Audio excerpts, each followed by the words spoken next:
Assalamualaikum warahmatullahi wabarakatuh. Ketemu lagi konyo-konyo dengan Rakluen. Apa kabar konyo-konyo semua? Semoga semua selalu sehat dan bahagia. Amin. Hari ini hari libur, saya ada kegiatan kecil daripada gabut. Tadi iseng-iseng melongok ke kulkas, ternyata menemukan ini buah-buah ini. Ada timun, ada belimbing, ada nanas, dan ada mangga ya. Ini belimbing, ini mangga, ini nanas, ini timun. Di sebelah kanan buah ada bumbu-bumbu. Ini gula merah, ini gula pasir, ini terasi, ini garam, ini asam jawa, ini cabai.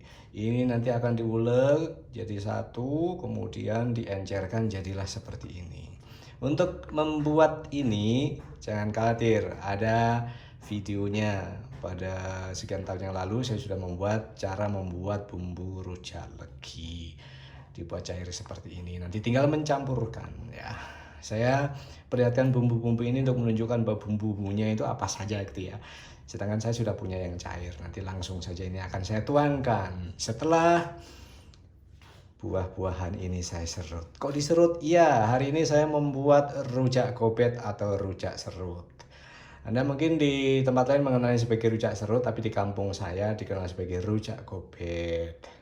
Nanti proses-prosesnya akan saya tayangkan secara detail. Nah, saya mulai ya dengan proses pertama. Sekarang saya serut dulu buah-buah ini. Saya mulai dengan belimbing. Bisa mulai dari buah apa saja sih, terserah ya. Nah, seperti ini. Saya lebih suka menyerutnya dengan cara merebahkan alat ke panci agar saya lebih mudah mengontrol. Kalau saya memberdirikan alat ini biasanya sering meleset. Tapi terserah sih, kalau Anda memang terbiasa menggunakan alat serut ini dengan cara memberdirikannya, ya sudah, nggak masalah. Ini belimbing cepet ya memang. Sebagian terperas, tapi sebagian lagi nanti akan menjadi belimbing yang halus. Udah cukup. Terus yang berikutnya saya pilih mangga. Ini mangga sebenarnya sudah ini bagian ujungnya sudah hampir busuk, tapi belum sih ya, masih gejala. Saya pilih bagian yang bagus saja dan saya hanya menggunakan satu biji. Mengapa hanya satu biji? Karena mangga ini masih muda banget dan rasanya asam. Kalau terlalu banyak nanti malah dominan rasa asamnya ya. Jadi cukup satu biji.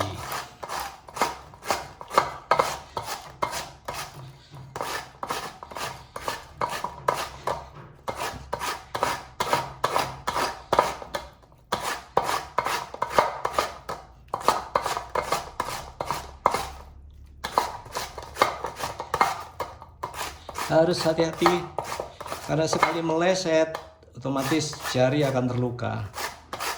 Bagian yang di parit ini benar-benar tajam. Bagian berlubang-lubang ini tajam sekali. Memang harus hati-hati. Sekarang nanas. Ya, nanas ini.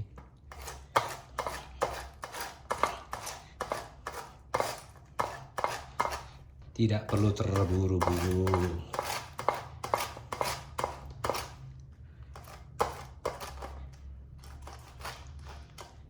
Lebih cepat nanas karena empuk. Nggak apa-apa ada bagian-bagian yang kasar sedikit seperti ini, nanti tinggal mengunyah saja lah. Aduh, hati-hati banget. Ini bagian tengahnya keras. Saya biasa menyertakan bagian tengahnya karena enak sih.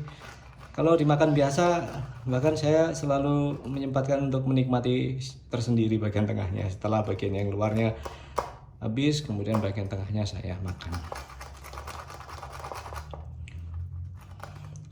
Nah, biar begini saja.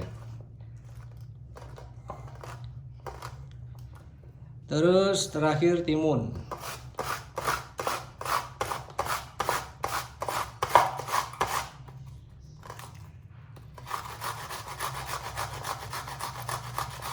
Agar video tidak terlalu lama, saya parut sebagian yang di syuting, sebagian lain nanti di luar kamera saja ya. Selesai 4 buah belimbing, mangga, nanas, dan timun. Inilah wujud setelah semua buah diserut. Di sebelah sini tinggal bagian-bagian yang tidak digunakan. Saya tidak berani menghabiskan ini karena semakin dekat ke jari, daripada ambil risiko nanti jari saya terparut, mending udah saya sisakan. Ini masih bisa dimakan kok kalau mau ya. Setelah ini langsung akan saya tuangkan bumbu yang sudah saya buat. Oh ya, tadi yang saya perlihatkan itu tidak digunakan semuanya. Cabai juga digunakan secukupnya. Kalau memang suka pedas silakan digunakan semua. Atau perlu ditambah juga ditambah. Kalau enggak ya sudah secukupnya ya. Saya tuangkan ini. Bismillahirrahmanirrahim. Ya. Ini juga secukupnya sambil nanti dicicip. Cukup segini dulu. Karena ini kental, otomatis saya akan tambahkan air.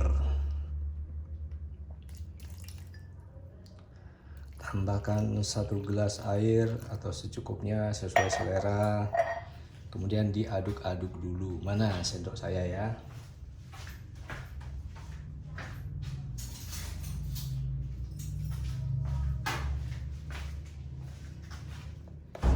Diaduk-aduk sampai rata. Kemudian dicicip dulu. Kalau kurang manis bisa ditambahkan. Sesuai selera juga. Kalau suka yang manis banget bisa tambahkan lebih banyak. Oh ya, jangan lupa akan menjadi lebih sedap rujak gobet ini kalau ditambahkan es. Ya, tambahkan batu es. Atau kalau tidak suka menambahkan batu es tapi suka dingin, disimpan sebentar di freezer setelah diletakkan di gelas-gelas. Biasanya saya lakukan itu, tidak menambahkan batu es agar tidak mengurangi rasa manisnya yang sudah pas sebelum ditambahkan es. Karena ketika ditambahkan es otomatis akan ada tambahan air juga kan ketika cair.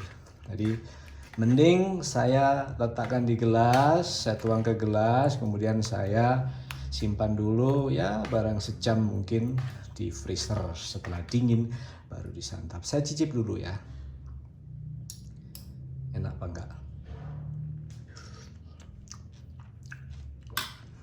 Kurang manis. Saya tambah dulu.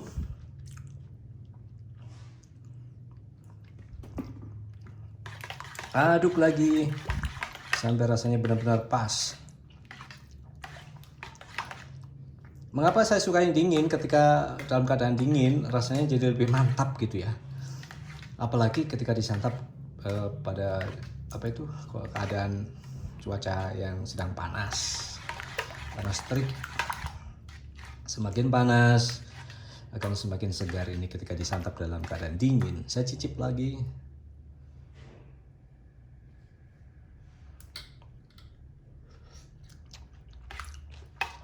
Sudah cukup. Mantap. Nah, inilah konco-konco cara mudah untuk membuat rujak gobet atau rujak serut. Kalau Anda tidak tahan mengunyah buah yang dipotong-potong, barangkali mangganya terlalu asam, jadi bisa dibantu dengan diserut seperti ini atau diparut seperti ini. Parut bisa menggunakan yang ukuran ini atau bisa juga yang lebih halus, terserah sesuai selera juga. Tapi saya nggak pernah menggunakan parut yang dipakai untuk marut kelapa karena terlalu halus. Ya cukup konco-konco, selamat menikmati rujak gobet. Kalau memang Anda berminat untuk membuat rujak gobet dan melihat di kulkas ada banyak buah yang terlantar, tidak difungsikan, tidak dikonsumsi. Jadi apa salahnya digunakan sebagai rujak buat. Ini ada yang ungkul, ada yang masih ini potongan-potongan yang tadi ketika diparut tidak ikut terparut karena lunak ya. Udah nanti dikunyah aja. Jadi ada seninya juga, ada yang halus, ada yang kasar gitu ya. Cukup konco-konco, ketemu lagi lain waktu. Semoga kita semua selalu sehat dan bahagia. Rujak gobet siap disantap. Setelah ini saya akan taruh di gelas-gelas, kemudian saya simpan sebentar di lemari pendingin. Nanti akan saya santap. Semoga kita semua selalu sehat dan bahagia. Itu terus yang saya doakan buat kita semua, untuk konco-konco, untuk saya juga. Assalamualaikum warahmatullahi wabarakatuh. Dadah.